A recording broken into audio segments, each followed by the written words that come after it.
하나님은 세상을 만드신 우리의 아버지가 되시며 예수님은 이 땅에 인류를 구원하신 구세주가 되십니다.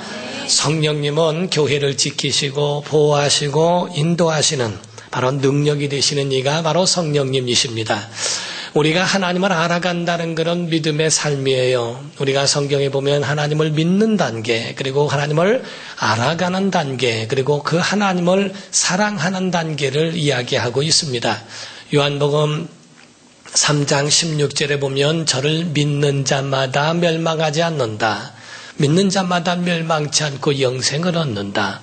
그리고 요한복음 17장 3절에는 영생은 유일하신 참 하나님과 그의 보내신 자 예수 그리스도를 아는 것이다. 우리가 믿고 그분을 알아간다는 것은 굉장히 놀랍고 새로운 일입니다. 우리가 어린아이가 태어날진데 태어난 다음에 그 신비함만 있는 게 아니라 성장하면서 그 가운데 재롱을 피우고 또 성장하면서 어른과 같이 이야기하고 생각하는 것을 보면 또 나중에 결혼을 해서 한 가정을 이루는 걸 보면 각각 거기에 나름대로 하나하나에 다 매력이 있고 거기에 대한 새로움이 있고 그 가운데에 놀라움이 있는 것처럼 신앙생활도 똑같이 그렇습니다. 신앙생활도 마찬가지로 성장함이 있고 나중에 정말 하나님을 점점 더 알아가는 믿음에 대하여 날마다 새로워지는 은혜의 역사가 있습니다. 우리는 사계절이 있어서 봄은 봄대로 매력이 있고 여름은 여름대로 가을은 가을대로 겨울은 겨울대로 매력이 있는 것처럼 사람에게도 노년기에도 매력이 있습니다. 중년기에도 매력이 있습니다. 신앙생활에도 믿는 단계에 있지만은 그러나 하나님을 알아갈수록 더 깊은 그 맛과 그 의미하는 것들이 우리를 얼마나 감동을 주는지 모릅니다. 우리가 성경에 보면은 주님을 만나는 사람들의 첫 번째 그 반응이 자기 자신을 발견한다는 거예요. 죄인이라는 것을 안다는 겁니다. 그래서 누가복음 5장에 보면은 예수께서 베드로의 그 배에 오르셔서 그 물로 그 찢어지게 잡힐 정도의 고기를 잡게 하시니까 놀랍니다. 그때에 주여 나를 떠나소서 나는 죄인입니다 합니다. 오늘날 주님을 만난 사람들의 첫 번째 고백은 내가 죄인이라는 겁니다. 그래서 여러분과 제가 사는 건 하나님의 은혜인 줄 믿습니다. 우리가 잘나서 잘 살 줄 알고 지금까지 온 줄 알았더니 주님 만나고 나니까 내 능력이 아니고 하나님의 은혜라는 것을 알게 됩니다. 그래서 나는 죄인이요 나는 연약한 자라는 것을 그걸 고백하게 되죠. 그리고 두 번째 아는 것이 하나님을 아는 겁니다. 그리고 세 번째가 마귀를 알게 되고 마지막으로 네 번째는 세상을 알아가는 거예요. 세상 사람들은 자기 영혼도 모릅니다. 하나님을 모릅니다. 마귀의 공격이 어떠한지도 모릅니다. 오직 세상 것만 알고 있기 때문에 세상에 돈 버는 방법, 사람을 이용하기도 하고 사람과 모든 관계 속에서 자기의 유익을 찾는 그런 방법을 알아가며 한평생을 살아가지만은 그 모든 삶이 다 헛되고 헛된 것들 뿐이라는 것을 압니다. 그러나 신앙을 갖게 되면 내가 죄인이라는 걸 알고 예수님이 얼마나 정말 우리 영혼의 절실한 분인지를 알게 되는 거예요. 예수 말씀하시기를 병든 사람에게라야 의원이 쓸데있고 라고 되어 있어요. 죄인이라고 고백한 자들만이 바로 예수 그리스도 구세주를 요청하고 구세주를 사모한다는 겁니다. 그런데 만약에 자기가 죄인인 것을 모르면 예수를 영접하지도 아니하고 예수님에 대하여 절실하거나 그렇게 필요로 하지 않고 있다는 것을 생각하게 되는 겁니다. 그러므로 우리의 신앙생활은 점점 알아가기 위하여 신앙생활의 믿음만이 아니라 하나님을 더 알아가야 하고 세 번째 단계로는 요한복음 21장 15절 17절 이하에 말씀한 것처럼 곧 바로 내가 주님을 사랑하는 줄을 주님이 아십니다라고 고백하는 것처럼 주님을 정말 사랑하는 단계까지 오르는 것, 이것이 바로 믿음이에요. 주님을 믿었다면 알아가고 알았다면 주님을 점점 더 사랑해가는 것, 주님과 관계 가운데에 사귐이 있는 믿음의 관계가 얼마나 중요한지 모릅니다. 우리가 교회에 나오게 되면 하나하나 알아간다고 말씀드렸죠. 어떤 분은 말하기를 이야기를 교회 안에 성화가 있고 교회 안에 조각상이 있고 이런 것들은 하나의 우상이 아니겠는가라고 보지만은 그렇게 볼 필요는 없습니다. 눈을 만드신 이가 미소를 하게 하셨고 귀를 만드신 이가 우리에게 음악을 주셨어요. 하나님을 찬양하고 하나님 앞에 영광 돌리는 것을 기뻐하신 겁니다. 우상이라고 하는 것은 다른 게 우상이 아니고 우상 자체 안에 만드는 것은 우상 존재 자체, 목적 자체를 우상으로 만들 때 우상이 되는 겁니다. 그래서 우리가 말하는 십자가는 그런 어떤 우상으로 말하는 것이 아니고 또 어떤 그림이나 이런 것들은 하나님의 그때를 묘사하고 표현함으로써 하나님을 더 알게 하는 겁니다. 옛날에는 성화가 많았어요. 왜 성화가 많았느냐 하면은 그거를 믿고 어떤 사람은 그거를 잘못해서 어리석은 일을 하는데 예수님의 상이 있다고 해서 그분이 예수님이라고 생각하고 그분 앞에 기도하라는 이야기가 아닙니다. 예수님의 사역했던 그것을 바로 그림으로 표현한 것은 옛날에는 문맹이 많았습니다. 그래서 성경을 보더라도 성경을 읽을 만한 그러한 글자를 모르는 사람들이 많았기 때문에 전도를 할 때의 성화와 이런 그림을 통하여 예수님의 사역과 예수님의 구주이심을 증거하고 나타내는 일에 대하여 성화를 사용하기도 한 것입니다. 다만 목적 자체가 그 모든 것 그냥 다시 말하면 우상 숭배하는 목적으로 불상을 만들고 조각상을 만들어 그것은 나를 보호해주고 나를 수호해준다고 믿는 것은 우상입니다. 두 번째 우상이라고 하는 것은 우상이 아닌 것으로 지음을 받았다 할지라도 만들어졌다 할지라도 그곳에 신격화하면 우상이 되는 겁니다. 거기에 우상이라고 하는 것으로 자기가 정해놓고 거기에 절을 하고 거기에 신격화할 때 우상으로 섬길 때에 그것이 우상이 되는 것과 같습니다. 모양을 놓고 그 모양은 하나의 표현과 같은 거예요. 구약에 보면은 지성소가 있고 그 지성소 안에는 법궤가 있는데 그 법궤 안에는 보면은 두 날개를 쫙 펴고 있는 그 천사들의 모양이 있습니다. 그러면 천사들의 모양이 있다고 해서 그게 우상이냐? 그렇지 않습니다. 하나님이 보좌에 앉으셨고 그 보좌에 앉으신 이를 천사들이 날개를 펴 주님을 바로 하나님을 영광을 돌리는 그 장면을 묘사하고 있는 것이기 때문에 그런 것들을 통하여 바로 하나님의 영광 그 보좌의 그 영광을 보여줄 수 있는 것이기 때문에 그렇습니다. 하나님을 하나님으로 영접해야 하고 피조물은 피조물로 보는 것 이것이 옳습니다. 물론 열왕기하 18장 4절에 보면은 말씀하기를 민수기에 어려움이 있었죠. 출애굽기, 민수기, 신명기에 보면은 그 모세 오경을 통하여 모세가 광야에서 하나님을 원망하던 백성들이 불뱀에 물려 죽어가는 것을 보게 됩니다. 그때 하나님께서 놋뱀을 만들어 장대에 달으면 보는 자는 살리라 해서 죽어가는 고통당하는 이스라엘 백성이 놋을 녹여서 뱀을 만들어 장대에 달여서 올린 것을 보면 살아났다라고 되어 있어요.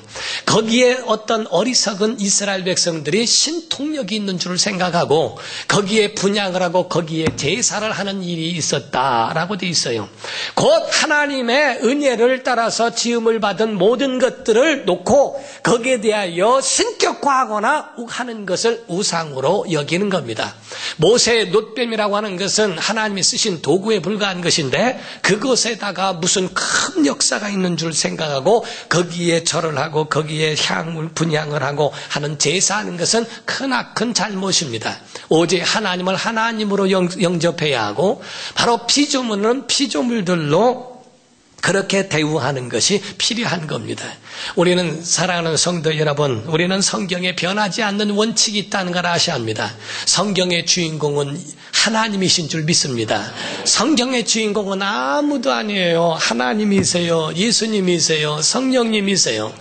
인간이 그렇게 성경에 많이 등장한다 할지라도 성경의 주인공이 되지는 않습니다. 그들은 하나님이 쓰시는 도구요, 하나님이 쓰시는 그릇에 불과하지, 모세라고 하는 사람이 나타난다 할지라도 이스라엘의 지도자로 나타났어도 그는 하나님께서 영웅으로 보여준 것은 아닙니다. 오직 성경은 하나님만이 영광을 받으실 분이시라는 것을 이야기하는 겁니다. 이 원칙이 있어요.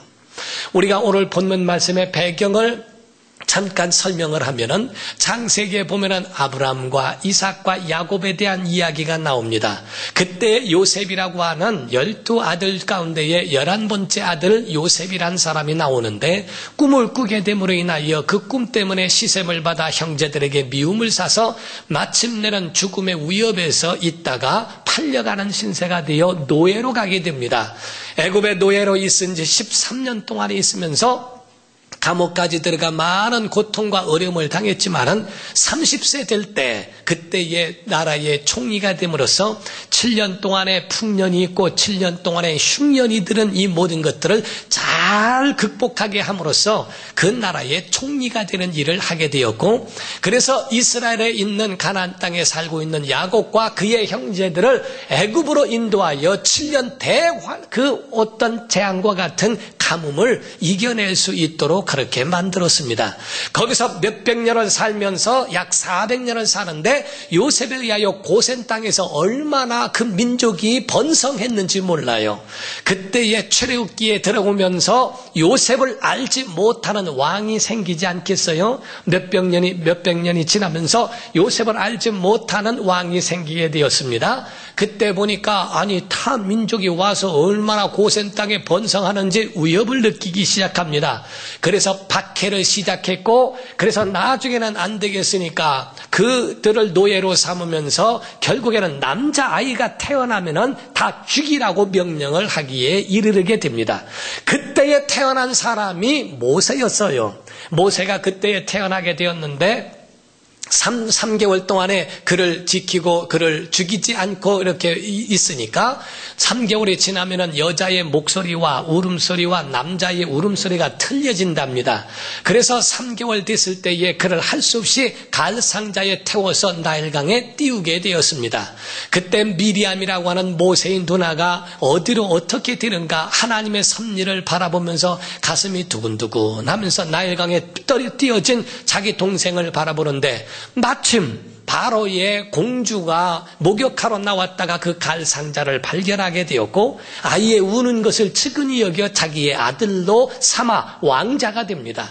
그런 하나님의 섭리를 보고 이제 모세는 40세까지 왕궁에서 자라는 지적으로나 군사력으로나 모든 것으로 흠이 없는 사람으로 세워지게 되는 아주 놀라운 그 역사를 경험하게 됩니다. 그런데 40세가 되었을 때 이는 모세라는 이름을 갖게 되니까, 그러니까 그 모세라는 말은 물에서 건졌다라는 그 의미를 가지고 있거든요. 그런데 모세란 말의 이름의 뜻은 물에서 건졌다는 말인데 원래 히브리 말로 한다면은 수동태가 아니라 능동태라는 겁니다. 건짐을 받은 자라는 의미보다는 물에서 건질 자라는 의미가 더 강력하다는 겁니다. 모세는 그 이야기를 들어가면서 성장하면서 아마 꿈을 꾸었을 겁니다. 내 백성 히브리인들을 내가 그들을 건질 수 있는 그런 구세주의 역할을 감당할 예표라고 여겼을 것입니다. 그러던 중에 40세가 되었는데 40세 그때에 어느 정도 보니까 자기의 히브리 민족을 바라볼 줄 아는 그러한 리더가 되었어요. 쳐다보고 있는데 한 번은 히브리인이 애굽 사람에게 고통당하는 걸 보고 아무도 없는 가운데 그 애굽 사람을 죽이게 됩니다. 그것이 자기는 구원할 수 있는 구세주의 어떤 시작점이 될 줄로 여겼는데 그것이 도리어 애굽에 있는 모든 사람들에게 알려지게 되었고 그는 살인자로서 도망가는 신세가 되어 먼 미디안 광야, 그 미디안 광야에서 장인 어른을 만나 십보라라는 여인을 만나서 거기서 장인의 양을 치면서 그 가운데에 이제 마지막까지 살아야 되는 그러한 인생이라고 여겨 모든 걸 낙심 가운데 살았던 인생이 되었던 겁니다. 그런데 오늘 본문 말씀에 출애굽기 3장 1절 이하에 보니까 미디안 광야에서 장인 이드로의 양을 칠 때라고 성경은 말하고 있어요. 그때가 80세였습니다. 40세가 됐을 때는 자기의 능력도 자기의 모든 군사력과 모든 것이 갖춰져 있는 영웅이 되기에 합당했고 영웅이 되기에 아주 안성맞춤이었던 사람이었는데 그때는 살인자가 되었고 도망자 신세가 되었으며 그로부터 40년 동안에 미디안 광야에서 양을 치는 목자로서만 사는 기고한 인생이 되어버렸다 하는 거예요. 하나님은 그때 그 80세 됐을 그때 하나님의 시간표대로 나타나셨습니다. 그리고 모세에게 나타나셔서 모세야 모세야 하고 부르셨어요. 그때에 보니까 시내산이 있는데 호렙산, 시내산 똑같은 이야기입니다. 호렙산이라고 하는 것은 하나의 산을 의미한다면 시내산은 그 정상을 말하지 않는가라고 하는 그런 학자의 의견도 있습니다. 어쨌든 그 산에 보니까 거기는 흔하고 널려 있는 것이 가시떨기나무에 가시나무에 그런 것이었습니다. 그런데 그곳에 쓸모없는 그런 가시떨기에 거기에 보면은 가끔 가다가 불을 붙이지 않아도 불이 타버리고 하는 그런 거 훅 타버리고 사라져버리는 일들이 있는데 한 번은 모세가 보니까 불은 탔는데 사라지지 않는 것이 너무나 신기했어요. 그래서 그 가운데에 그 큰 광경을 보러 가겠다고 올라갔을 때에 하나님의 음성을 듣게 되는 겁니다. 그때 하나님께서 이스라엘 백성 그들을 구원할 구속주가 되게 하겠다고 하신 하나님의 음성을 듣고 모세는 거절을 합니다. 왜 거절을 하는가? 거절하는 이유가 있어요. 그 이유는 폼이 안 난다 이 말이에요. 40세가 됐을 때는 그때는 자기는 모든 것 준비됐다고 생각하고 그때는 알통도 있고 그때는 총기도 있고 그때는 군사력도 있고 그때는 자기가 가지고 있는 이스라엘 백성들을 구원해낼 수 있겠다라고 하는 사명감도 그 속에 가득했을 때입니다. 그런데 80이 된 노인에게 와서 모든 기운도 다 사라졌는데 거기 와서 모세야 모세야 하시니까 안 갑니다. 폼이 안 납니다. 아니 말이요 40세쯤 됐을 때 부르셨더라면은 그때의 십보라인 자기 부인에게 가서 아마 영화를 썼을 겁니다. 영화를 만들었을 거예요. 여보 이제 하나님 나를 부르셔서 내가 가니 이제는 내 사명을 위하여 가노라 하면서 천리마를 타고 유유하게 애굽을 향하여 저 애굽을 어쩌고 해가면서 연출 다 했을 겁니다. 그 모래 먼지 바람을 일으키면서 애굽을 향하여 가는 사명자를 보라 어쩌고 해가면서 그런데 80이 돼서 지팡이도 작고 아무것도 쓸모없는 그런 80이 된 노인에게서 아무것도 없는 나에게 무슨 애굽에 있는 이스라엘 백성들을 구원하십니까? 이렇게 말도 안 됩니다. 하고 하나님 앞에 자기에 대하여 자신 없음을 그에 대하여 이야기합니다. 사랑하는 성도 여러분, 하나님께서 모세에게 일러주신 말씀을 통하여 우리도 깨달아야 할 이 말씀들이 있는 거예요. 하나님 당신은 누구이십니까? 라고 묻는 모세에게 하나님은 14절에 말씀하기를 나는 스스로 있는 자라고 말씀하셨어요. 반대로 말씀하면 너는 스스로 존재할 수 없다. 나만 스스로 존재하는 존재다. 나는 전능자다. 40세 부르나 80세 부르나 120세 부를지라도 내가 주인이 아니야. 부르는 건 내가 내 마음에 스스로 존재하는 전능자가 부르는 것이지 내 시간표에 내가 맞추는 것이 아니야. 하나님께서 모세를 부르셨을 때의 첫 번째 하신 말씀이 뭡니까? 내 발에서 신을 벗어라. 이 신이라고 하는 말을 하죠. 우리가 이력서를 냅니다. 어느 회사에 들어가면 이력서를 낼 때에 이력서란 말의 이자가 신발 이자입니다. 그리고 역사역. 그래서 신발리, 신발. 내가 신발을 신고 그를 타고 다닌 그 신발을 신고 걸어다닌 너의 업적, 너의 역사, 너의 그 사역, 그 삶이 무엇인가 그거를 보여라는 거예요. 그래서 이력서를 낸다는 것은 내가 언제 태어났고 어디서 태어났고 어디 학교를 졸업했고 어떻게 했고 어떤 공적이 있고 무슨 상을 받았고 어떻게 했고 한 자기의 이력을 다 보여주는 걸 말하죠. 하나님께서 말씀하신 것은 내 발에서 실을 벗어 라고 하시는 말씀은 내 이력을 벗어라, 포기하라, 떠나라. 하나님 앞에서는 그런 이력이 다 쓸데없다는 겁니다. 옹기장이에게 항아리가 말합니다. 나를 왜 항아리로 지으셨습니까? 옹기장이가 딱 한마디입니다. 그렇게 쓰려고. 국그릇이 얘기합니다. 왜 나를 국그릇으로 쓰십니까? 왜 종지로 쓰십니까? 왜 나를 대접으로 쓰십니까? 아니, 요강이 이야기합니다. 나를 왜 요강으로 더럽게 쓰십니까? 아마 옹기장에는 그럴 겁니다. 쓰려고. 너를 그렇게 쓸모있게 그렇게 쓰려고 내가 만든 내 것이다. 내 그릇이다.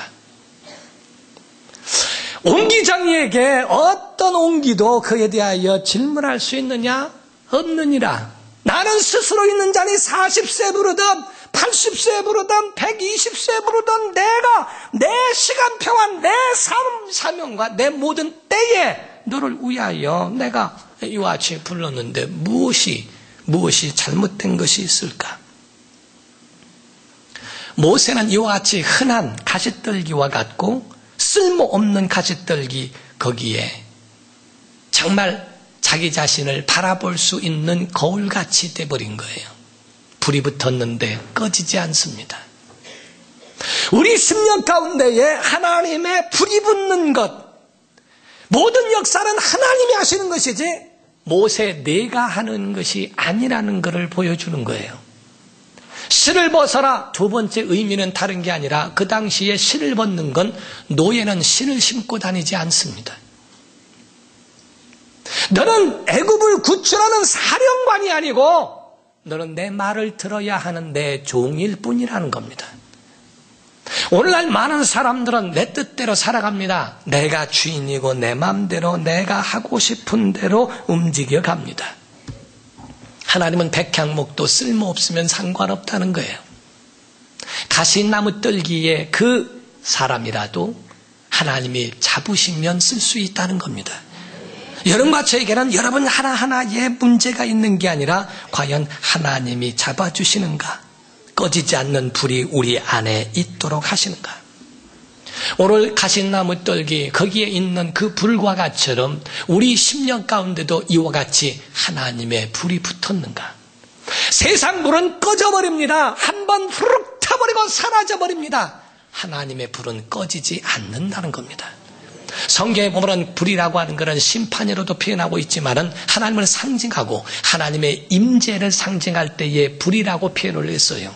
오늘 모세를 부르셨을 때에 현현하시고 나타나시고도 그 불꽃 가운데에 현현하시고 나타내셨다라고 되어 있고 열왕기상에도 말씀하기를 엘리야라고 하는 사람이 하늘에서 불이 떨어지는 하나님의 사심과 내가 하나님의 종됨을 저들이 알게 하소서 하나님의 사심을 보여주실 때에 불로 나타내 주신 것을 말합니다. 사도행전 2장에 보니까 오순절 날에도 바로 너희가 성령을 기다리라. 성령이 오셨을 때에 그 현상이 두 가지가 있는데 바람 같은 소리가 들렸고 그리고 불이 혀같이 갈라지는 것이 보였더니 모든 예수 그리스도께서 세우신 그의 교회는 바로 하나님의 불과 같고 하나님의 역사, 그 불 붙는 성령의 역사, 이 불이 붙는 역사로부터 교회는 시작을 했다는 겁니다. 교회의 시작은 예수의 피로 되었고 바로 성령의 역사를 따라서 이루어졌다는 것을 이야기합니다. 우리가 이 성령의 역사를 과연 우리가 어떻게 할까? 예수께서는 사도행전 1장 4절에 말씀하시기를 너희는 성령을 받기까지 여기에 머물러 예루살렘을 떠나지 말라고 하셨어요. 사도행전 2장 1절에 보면 오순절 날이 이미 이름에 다 같이 한 곳에 모였더니라고 되어 있습니다. 고린도전서 15장 1절부터 보게 되면 예수의 부활에 대하여 보고 목격한 사람이 500여 형제라고 되어 있어요. 그런데 500여 형제 가운데서도 그 120명의 사람만 성령의 역사를 체험합니다. 나머지는 하루 있다가 이틀 있다가 주님 승천하신 다음에 성령이 오신다고 하는데 안 오실 모양인가 보다 이틀 3일 지나면서 하나씩 떨어져 나갑니다. 다 떨어져 나가고 그리고 열흘째 될 때 오순절 날까지는 120명밖에는 남지 않았습니다. 사랑하는 성도 여러분, 성령의 역사는 어디에 있는가? 모일 때 역사가 일어나는 거예요. 여러분 하나님의 정말 사랑과 은혜를 사모하는 그런 그 약속을 믿는 예배의 모인 역사, 정말 모일 때 하나님의 역사가 있는 줄로 믿습니다. 오늘 예배 가운데 역사가 일어나야 합니다. 성령의 역사가 있어야 합니다. 모일 때 일어나는 거예요. 집안에 앉아서 있으면서 내 마음대로 내 뜻대로 주여 주여 여기서도 주님은 살아계시오니 하는 것이 아닙니다. 모일 때 역사, 모일 때 한 곳에 모였더니 그들이 모여 기도하고 사모하고 주님을 사모할 때 하나님의 역사가 그 가운데 일어나기 시작하는 겁니다. 과연 우리 속에 일어나는가? 어떤 사람은 그럽니다. 내가 똑똑하고 자기 머리가 좋은 사람은 성령의 역사를 몰라요. 경험하지 못합니다. 그 이상 넘어서지를 못합니다. 우리가 먼저 간다고 역사가 일어나는 게 아니에요. 우리가 먼저 가봐야 주님과 전혀 상관없는 삶이 될 수도 있습니다. 제가 개척한 지 얼마 안 된 후에 한 5년 정도가 됐을 때인가요? 이제 목회하고 하면서 했을 때에 한 번 우리 교회에 큰 사고가 있었습니다. 봉고차 2대가 수련회 현지 답사를 갔다가 왔는데 비가 오는 그날에 사고가 나서 전봇대를 들이받았는데 전봇대가 부러졌다고 그래요.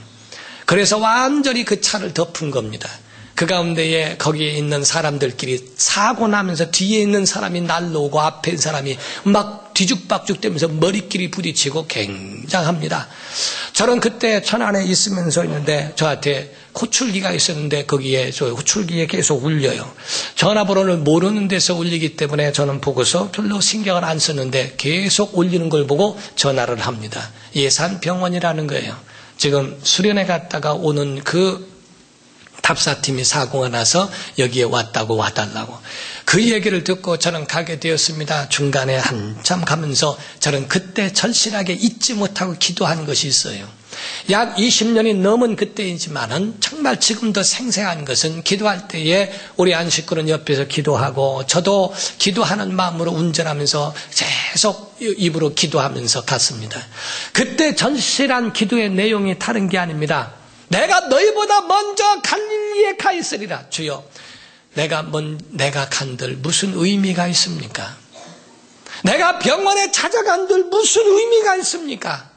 제가 가서 기도해 준다고 하고 왜 그랬냐고 그러고 위로해 주고 무슨 말을 해야 될지 어떻게 해야 될지 괜찮으냐고 사고 처리 잘 할 테니까 염려하지 말라고 그들을 위로받기는 더 하겠습니까? 주님이 먼저 가주세요. 주님이 먼저 가서 안수해 주세요. 주님이 먼저 가셔서 그들을 치료해 주세요. 제가 갈 때 주님을 초월하지 않게 하시고 주님 먼저 가셔서 역사해 주세요 하고 갑니다. 중간에 다시 호출기가 와서 다시 전화를 했더니 저희 형님이었는데 지금 이 산에서 안 된다고 온양으로 옮겼다는 거예요. 그래서 다시 중간에 형님을 태우고서 이렇게 백미러로 봤는데 그 온 가슴에는 다 피가 엄청 많이 있어요. 그래서 타자마자 물었습니다. 죽은 사람 있느냐? 없대요. 다행이라고. 그랬더니 그 가운데에 그냥 여기 팔이 부러진 사람, 다리가 부러진 사람, 턱이 나간 사람, 얼굴이 부어서 막 고개가 돌아가지 않은 별 사람들이 다 그 안에 있습니다. 응급실에 들어갔더니 교인들이 있어요. 그들을 보고서 했는데 난 누군지 몰랐어요. 그냥 얼굴이 너무 부어서. 그랬더니 저를 알아보고 목사님 오셨냐고 안수해달라고. 목이 안 돌아간다는 게. 붙들고 기도합니다. 주여 도우시옵소서. 그리고 기도하는데 그때부터 목이 돌아갑니다. 또 같이 그래서 통증이 사라지기 시작합니다. 팔에 있는 뼈는 붙었습니다. 다리는 붙지 않았지만은 또 그 가운데에 하나님의 역사를 그 가운데에 경험하게 하시고 보게 하십니다. 다른 거 아닙니다. 사람이 하려고 할 때는 아무것도 못합니다. 그분이 잡아주셔야 하는 겁니다. 성령의 역사가 우리 심령 가운데 일어나고 예배 중에 일어날 수 있는 모임 가운데 역사가 일어날 수 있는 그 능력이 어디서 일어나는가? 바로 성령의 역사를 통하여 일어나게 돼 있는 겁니다. 베드로는 모닥불 앞에서 주님을 부인을 했어요. 그러나 오순절날 성령의 역사를 경험했습니다. 자기 심령 가운데 일어나는 이 불꽃이 로마를 태웠고 전 세계에 나타냈으며 오늘날 한국과 여러분같이 심령에도 비춰지게 돼 있어요. 과연 우리 속에 이 불이 있는가? 이 불이 지금도 여전히 타고 있는가? 우리 심령 가운데 이 불이 지금도 타오르고 있는가? 옛날을 기억하면서 뒤집어 보면서 한다는 것은, 그거를 부러워한다는 것은 이미 불이 약해졌던지 꺼지지는 않았는가. 불이 붙어 있으면 그 심령의 뜨거움이 절대로 사라지지 않습니다. 불이 붙어 있으면 그 가운데 가지고 있는 주님을 사모하고 열망하는 사모함이 결단코 떨어지지 않습니다. 불이 붙어 있으면 그냥 미지근한 것을, 그거를 뜨뜻한 것만 가지고 만족하지 않습니다. 옛날에 가졌던 그 불타올랐던 그 은혜를 정말 그 속에서 끝까지 유지하기 위하여 기도가 끊이지 않고 예배에 하나님의 역사를 체험하기 위하여 갈급한 영혼, 그 사모하는 영혼이 그 가운데도 지금도 일어나게 돼 있어요. 성령 받으면요, 담력이 있습니다. 성령 받으면요, 사모함이 있습니다. 스데반같이 성령 충만하니까 돌에 맞아 죽으면서도 죽음을 넘어설 수 있는 믿음이 생겨버립니다. 그리고 성령 받으면 전도할 마음이 생겨요. 예배 가운데에 예배를 사모하고 그 예배를 흐지부지 자기 습관을 따라서 나오지 않습니다. 사모하는 그 속에 열정과 찬양을 하더라도 그 온몸에 생기가 있고 그 영혼이 살아납니다. 저는 이 불이 우리 교회에 붙기를 원합니다. 성령의 역사가, 오순절의 역사가 우리 예배 가운데 있기를 예수 이름으로 축원합니다. 내가 그 전에 처음 주님을 만났을 땐 이랬을 텐데 라고 하는 것이 아니라 다시 한번 이 불꽃이 붙여지기를 예수 이름으로 축원합니다. 우리 시편에 보면 42편의 5절 11절에 보면 그런 말씀이 있어요. 내 영혼아 어찌하여 내 속에서 불안하며 내 속에서 낭망하며 불안해하는고 너는 하나님을 바라보라 라고 되어 있습니다. 여러분의 영혼을 위하여 우리가 아까도 찬송했죠. 내 평생 사는 내 영혼아 주님을 송축하라. 내 영혼아 주님을 찬양하라. 여러분의 영혼이 힘을 얻지 못하고 있을 때 여러분의 마음이 정말 영혼을 격려하는 겁니다. 위로하는 겁니다. 그를 향하여 내 영혼아 어찌하여 낭망해 하느냐. 내 영혼아 힘을 내라. 내 영혼아 힘을 발하라. 내 영혼아 불을 붙이라. 주님을 사모하라. 예배를 사모하라.